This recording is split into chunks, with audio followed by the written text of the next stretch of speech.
Okay. Alright. Okay. So, welcome back to Go Home Singapore. I'm Hazel. I'm Gerald. And today we're going to be talking about a topic that's very dear and close to the hearts of Singaporean parents. Yes. We are in the month of July, and as we all know, it's P1 registration period. So I'm sure many parents are anxious, figuring out what the phases are, and Gerald is one of them, which is why. Yeah, so basically, okay, my kid is 6 and going through the P1 registration phase. And just happened that our dear Miss Hazel here, the son is P1 this year.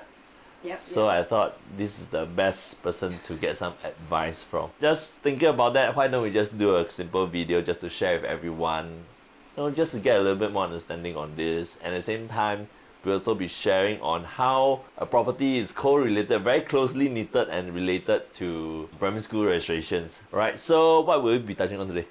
Maybe we can touch a little bit on phases. So we'll touch a little bit on the phases of primary one registration because I think that it will help to clarify with a lot of parents, especially since there were a lot of changes that were made last year that is only taking effect this year in 2022. So we'll talk about the phases, and then we'll also talk about the difference between the requirements of using your resale property address and your uncompleted property address. What are the requirements that fall under the two categories? Right. It's currently the month of July. I think majority of the schools have already conducted the phase one. Phase one is when you have a sibling, whether it's a brother or a sister, that's already in the school. That is when the candidates the students gain entry into the school. Yeah, so generally from what I see, most of the phase one entrants get in. Yeah, there isn't usually a limit to the number of phase one students. And I think there is still some access that will be brought over to phase 2 and 2B and so on, right? Yes, I think there will be some. If let's say, for example, that they have allocated 60 slots for phase one, but only 50 siblings have like kids, have like siblings. But only 50 students have siblings. They are coming into P1 next year. Then 10 slots will be brought over to the next phase. Yeah. Right. Correct. So next one will be 2A. Yeah, so interestingly, last year there was still 2A1 and 2A2. So 2A1 is if you are a former student, plus you join the alumni, then you enter in phase 2A1. And then 2A2 is the rest of the other former students who didn't pay the alumni association fees. Okay. So there was some priority. But basically the government, MOE, actually changed the rules now. So in 2022, there won't be any 2A1s, there won't be 2A2s, there will just be a phase 2A. So this is for all former students. So basically, no need to join alumni anymore. Yes, don't need to pay the hefty fees. Not so good news for the school. Okay. So we go to phase 2B. Okay, so for 2B, phase 2B, basically there are three different categories. It's basically associations to the school. So the first one, parent volunteer. So some schools require you 40 hours of parent volunteer work before registration to be to ballot for phase 2B. The second is religious associations. And lastly is the grassroots. Yes, grassroots. So there's three main categories for phase 2B. Next, we go on to phase 2C. So phase 2C also saw a difference last year. So there was a change that was implemented this year, but announced last year. So what happens is phase 2C is basically students who are living in the area itself, 1 km of the school.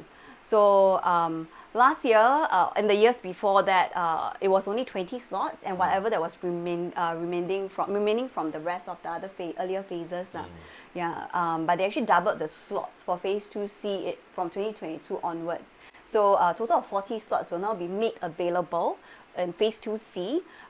What that means is that basically parents who stay nearby, they have a higher chance of getting their kids into the schools of their choices. Yeah, I think that's main bulk of the people that is affected for 2C. There's a lot of people registering for 2C.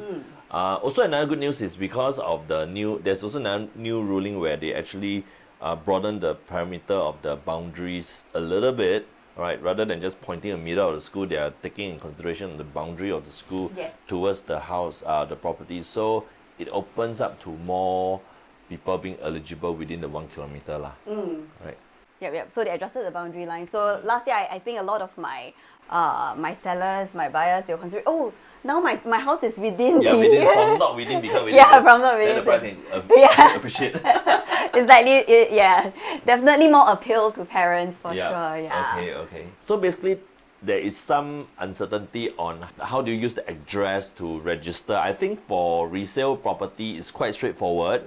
The moment you register, you just need to show your IC with the address. Correct? So I think there is no, that's pretty straightforward. So the question comes when people are looking to buy building under construction, right? So, Maybe I stop you there first. I think I have a lot of friends who first child going to primary one, and since I'm an agent, they always ask me this question. So you do not have to buy a house like when your child is 3 years old in order to qualify for it. You just need to be staying in the house. I mean, for resale properties, you only need to be staying in the house at the point of registration and be staying for 30 months from the day that your child enters primary one. So means you can only shift away when he is like primary 3, middle of the year. Yeah. So of course, a lot of them, some of them, their kids are only 1 year old, and they ask me, "Hey, do I have to start buying house already?" I mean, it's a bit early. I mean, yes. But okay, that applies to renting and buying, owning lah, basically, right? Okay, so now we talk about the next one would be considering to buy a property for that's under construction, whether is it eligible or not. Right. So for buildings under construction, say you have bought a new launch, you have bought a new BTO, you don't know when you can actually use the address, you can actually use the address to register your child. So what is the requirement? So basically for BTOs, you will need to download the agreement for lease from the HDB page. And for new launch condos, you will need to get a copy of the sales and purchase agreement to share with the school. I mean, to share with MOE when you register. Thereafter, you will be asked to sign a letter of undertaking to make sure that you are going to move into that property. So the requirement is that basically there is always a TOP, which is a vacant possession date. So your vacant possession date needs to be 2 years from the day that your child enters the school. So for example, let's say this year you're using a BUC or building under construction project. So your child will enter P1 in 2023. Your TOP date or your vacant possession date can only be at the end, must latest be December 2024. So that would be within 24 months lah. Correct, 24 months. Yeah, so that's the main requirement. And then there's also another requirement which is the same for resale properties. Meaning to say that, for example, you take your keys you register for your child successfully, your child goes in next year, 2023, you get your keys at the end of 2024.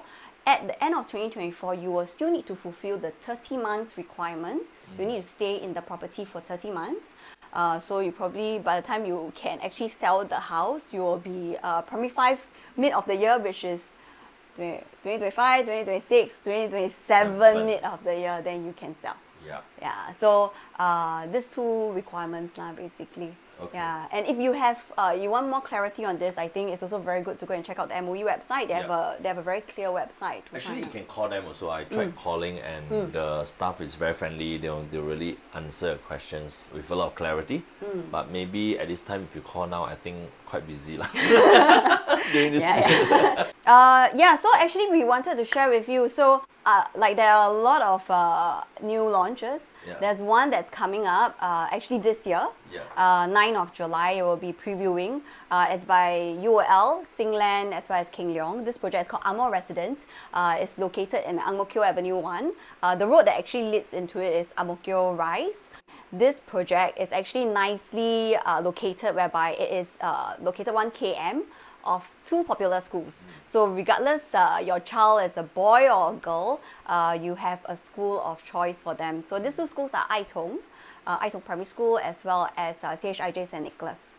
So these are 2 very popular schools within the Ang Mo Kio area. So take with reference again from where you left out talking about 2 years. From what I understand, Amor Residence is the vacant possession date will be December 2026. Yes, that's right. So December if you are keen on getting your child into this school, to be eligible to register your child, Basically, your child has to be born in the year 2018, 2018. or after. So that by the time it comes to 2024 for registration. Yeah, registration. Yeah, then he enters the school at 2025, and correct. 2026. I mean, of course, the schools is one thing. Another thing is very connected. It's only 5 minutes walk away from Mayflower MRT, and Mayflower is on the Thomson East Coast Line, and it's very connected. There are 6 stops away you have Orchard, and then you have a few stops away you basically MBS. on the entire Thomson East Coast Line, right? You have interchanges to every single line, so you are a short throw away from almost everywhere, yeah. And then if let's say you want to go to Ang Mo Kio Central, it's only 2 bus stops away. And besides that, of course, because it's located in a very nice location whereby it's right beside the park. Alright. Yeah, so you actually have 2 parks flanking Amor residents. You have the Bishan Ang Mo Kio Park, and then you also have the Lower Pierce Reservoir over here. Okay. Yeah, so of course, if you choose the right unit, then you have like super nice view lah. So that's one. There are a total of 372 units, of 2-bedders all the way to 5-bedders and penthouses. So why only 2-bedders? Why from 2-bedders? Is because actually the developers feel that this project is very family focused. It's actually designed for the family, with the parks, with the greenery, with it being in a mature estate with the schools, which is why their smallest unit is actually a 2-bedroom unit. Those are actually for smaller families or couples that, you can slowly plan your schools and then get into your schools. Yeah. And then besides that, also a lot of amenities. Shopping malls is one. Shopping malls, actually Ang Mo Kio, right, there's 3 shopping malls. Yeah, so 3 bus stops away, not 2 bus stops away. Yeah, so Ang Mo Kio Central is 3 bus stops away, and there you have 3 shopping malls. And then of course, down the Thomson East Coast Line, you also will hit Serangoon. And that is, you have your next, and then you further down, a few bus stops away, you also have Junction 8, which is in Bishan. So within that 2 km radius, you actually have almost 5 shopping malls.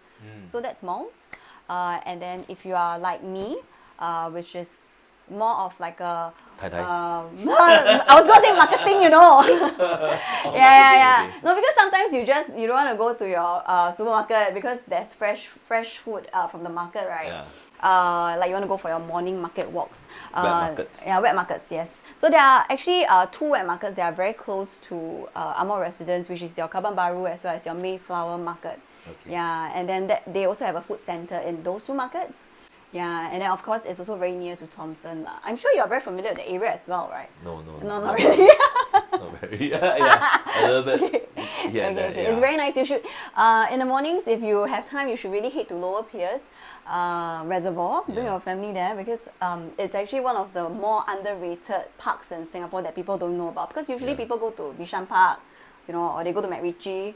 But Lower Pierce is often neglected, but it's really very nice. So just to come back to the preview date that is starting from the 9th, maybe we take this time to just briefly tell you what is preview all about. So basically preview, it starts on a Saturday, and it runs for 2 weekends, all right, and then it cuts off on the following Wednesday. So all in, it take about 10 days for the preview. So during which this period, the developers will ask for interest, to put in for ballot, because as we would expect, there will be a lot of interest in just that few hundred units. So it's definitely going to be oversubscribed. So in order to give everyone a fair chance, it will be going through a balloting. Interested parties will just need to put in their particulars and maybe also to fill in a check to be eligible for the balloting, and of which you'll be selected through the ballots lah. And then from what I understand, it was, the last launch was Parama, which is about 8 years ago. Correct. Then so it has been very long time, and I would say the demand will be very strong. So if you are keen, feel free to drop us a text and we can register an appointment for you. So with that, all the best to all the parents who are watching. Good luck to your child on getting a place for their preferred schools. Alright, and also to mine as well. Okay, we hope you enjoyed this video. I'm Hazel and he's Gerald. We'll see you soon.